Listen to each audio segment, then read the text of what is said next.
जनसत्ता संपादकीय गति 110 शब्द प्रति मिनट। Be ready. 3, 2, 1 स्टार्ट। स्कूली गतिविधियां फिर से शुरू होना सुखद संकेत है। अब पंजाब, हिमाचल प्रदेश, उत्तराखंड, बिहार, छत्तीसगढ़ जैसे राज्यों ने सभी सरकारी और निजी स्कूलों को खोल दिया है। उत्तर प्रदेश में स्कूल 16 अगस्त से खुलेंगे। हालांकि पंजाब को छोड़ दूसरे राज्यों ने फिलहाल बड़ी कक्षाओं के लिए ही यह कदम उठाया है। पंजाब में कक्षा 1 से 12वीं तक के विद्यार्थी स्कूल जाएंगे।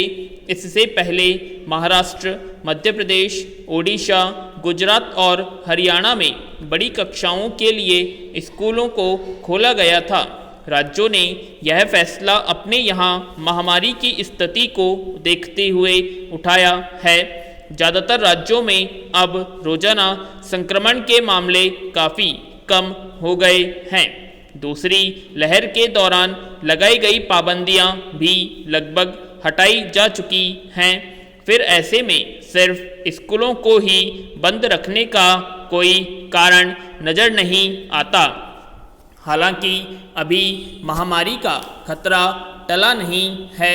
कहा तो यह भी जा रहा है कि अगस्त से अक्टूबर के दौरान रोजाना संक्रमण का ग्राफ एक बार फिर चौंका सकता है।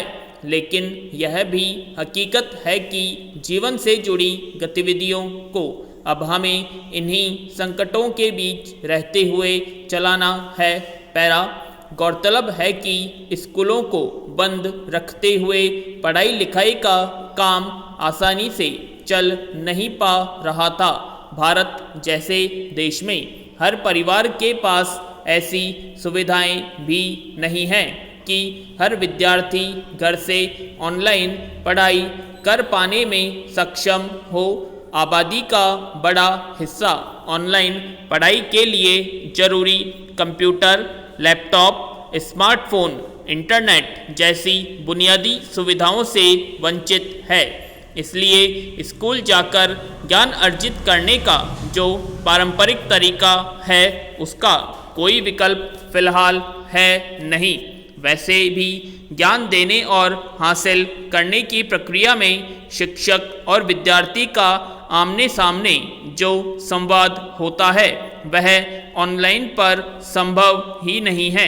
पिछले 1-1.25 साल का अनुभव बता रहा है कि स्कूलों के बंद रहने के दौरान ऑनलाइन कक्षाएं चली तो ज़रूर, लेकिन विद्यार्थियों को उनसे वह हासिल नहीं हो सका जो प्रत्यक्ष कक्षाओं में हो रहा था। हालांकि यह वैकल्पिक व्यवस्था मजबूरी थी। ऐसा तो हो नहीं सकता था कि साल भर पढ़ाई ही नहीं करवाई जाती। फिर शिक्षकों के लिए भी ऑनलाइन शिक्षण नया प्रयोग ही था जिसमें कई व्यवहारिक अड़चनों का भी सामना करना पड़ा। फिर ऑनलाइन शिक्षण में विज्ञान संकाय के विद्यार्थियों के लिए प्रयोगशालाएं तो बंद ही रहीं। ऐसे में यह पढ़ाई आधी अधूरी ही हो पा रही थी। इतना ही नहीं, स्कूलों के बंद रहने से विद्यार्थी मानसिक रूप से भी काफ़ी प्रभावित हुए। इसलिए अब स्कूलों को और बंद रख पाना बड़ा मुश्किल हो चला था। पैरा। अब स्कूलों की बड़ी चिंता विद्यार्थियों की सुरक्षा को लेकर है। दरअसल स्कूलों में कोरोनोचित व्यवहार कैसे हो, शिक्षक और विद्यार्थी कोरोना से बचाव के नियमों का सख्ती से पालन कैसे करें, यह एक नई तरह की और बड़ी चुनौती होगी।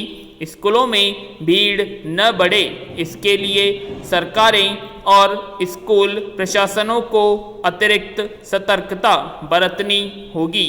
वैसे भी सुरक्षा के तौर पर कुछ राज्यों में बच्चों के समूहों को अलग अलग समय पर बुलाने की व्यवस्था की गई है।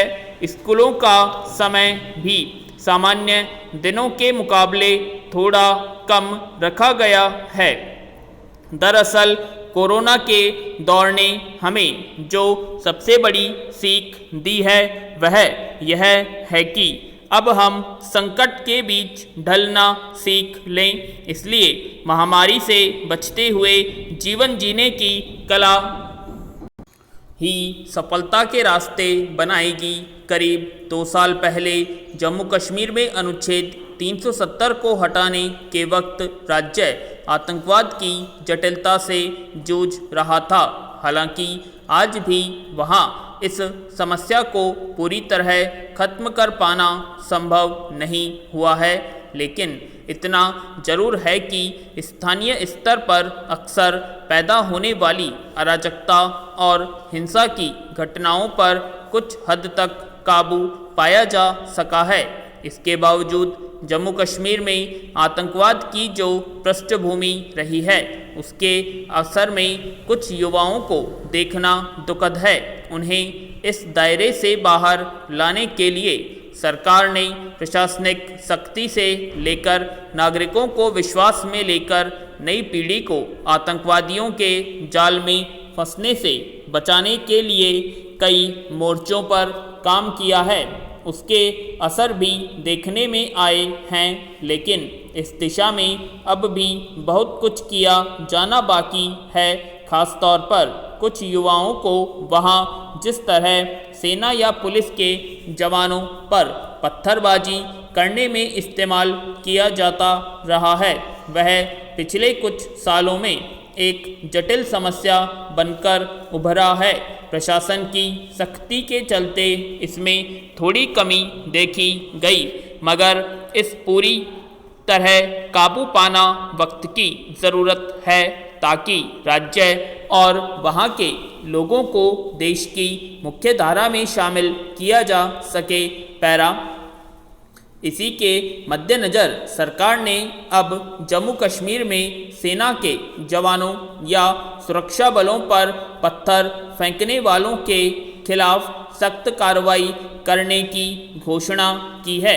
एक नए फैसले के तहत अब अगर वहां का कोई युवा इस तरह पत्थरबाजी करता हुआ पकड़ा जाएगा तो उसे पासपोर्ट नहीं मिल सकेगा और साथ ही वह कोई भी सरकारी नौकरी के लिए आवेदन नहीं कर सकेगा।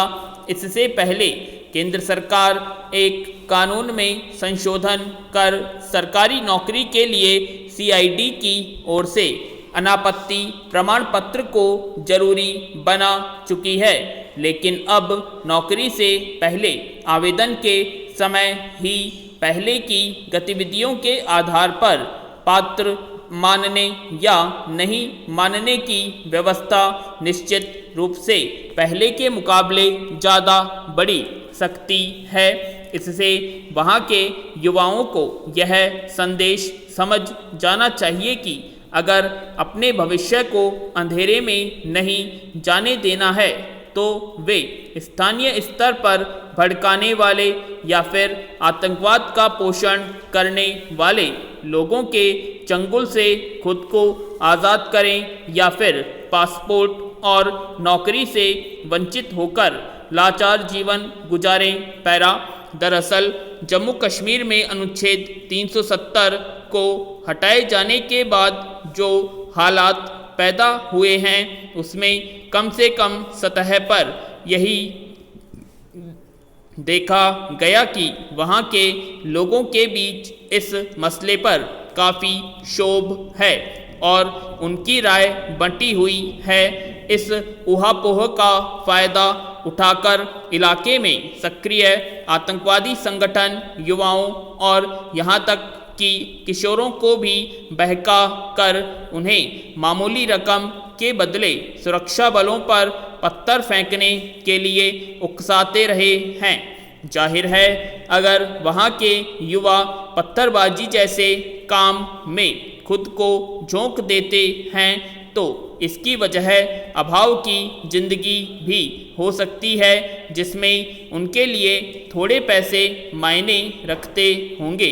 हो सकता है कि अगर उन्हीं युवाओं को रोजगार या काम धंधे में अपनी ऊर्जा लगाने का मौका मिले तो वे आतंकवादियों के बहकावे में नहीं आएं, तो पत्थरबाजी में लिप्त रहने वालों को पासपोर्ट और नौकरियों से वंचित करने का सरकार का फैसला सही हो सकता है। विराम।